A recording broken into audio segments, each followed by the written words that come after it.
will you be playing any UK festivals this summer? I think so, yeah. I mean, I'm really terrified of festivals. We sort of didn't grow up on them the way that people over here did, and so I always see them as like my experiences at them haven't always been positive. Like, I always feel like everyone's really drunk and has their clothes off and everyone's dancing, and those are like all things that I'm terrified of. So, like, people, especially like, there's like more than 100 of them doing that. I'm like, it's out of control. We need to bring in the military. And they're like, no, it's just a festival. It's fine.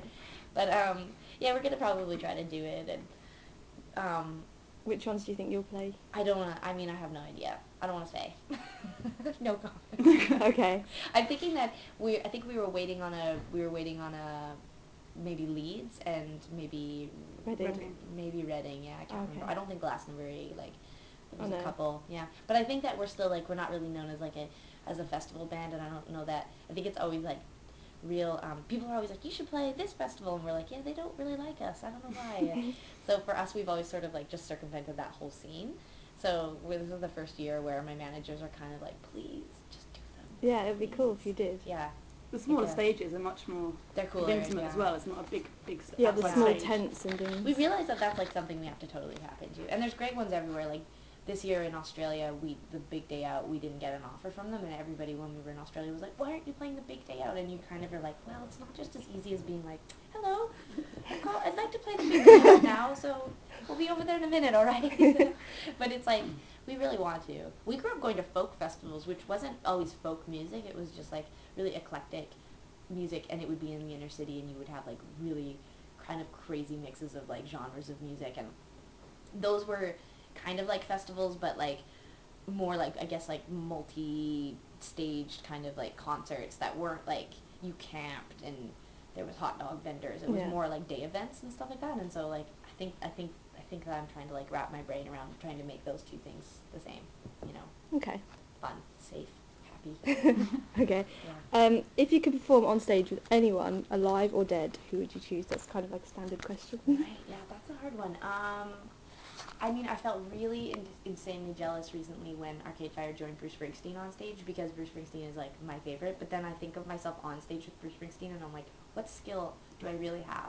What would I really do? Like, are we gonna sing backup with him or play tambourine? Like, I just feel like sometimes I feel we've had a couple of really weird experiences with Neil Young because we've done his Bridge School Festival in San Francisco a couple of years, and at the end, all the bands that perform at the festival do like a big group sing along at the end, and like I can't tell you.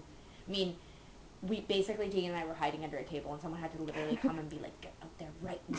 Like, stop! You're being embarrassing!" And like we were like, "Please don't make us go!" And it's because we're like so terrified to play with other people.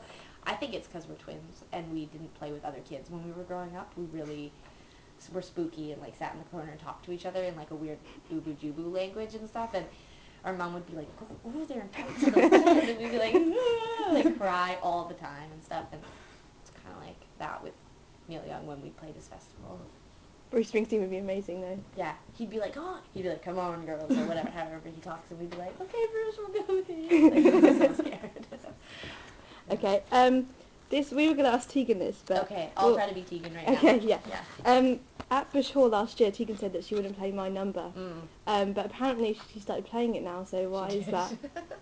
Tegan is like, okay, My Number and Superstar in the first are like, we have this bet within our sort of like, I guess like our operation that there has not been one show in 10 years that someone hasn't called out for Superstar. And then after a while, people started calling out for Superstar and the first. And then once when then we put that soundtrack out, and My Number kind of like infiltrated the internet and whatever. And then people started being like, My Number, and we were like, we always look at Tegan and we're like, better remember those songs, hey? You're gonna have to play those ones. And she just dies. She doesn't want to do them, and I don't know why. But then My Number, she pulled it out the other, like I guess like the last U.S. tour, she started playing it again. So you might hear it. You might. Yeah. I don't know. I don't care if that. I mean, personally, I'm not a huge fan of those songs, but when the kids are all screaming hysterically, you can see Tegan's eyes. They kind of go like back and forth in this weird like panic, kind of like 'cause she wants to please everyone, Mm. but just not with those ones.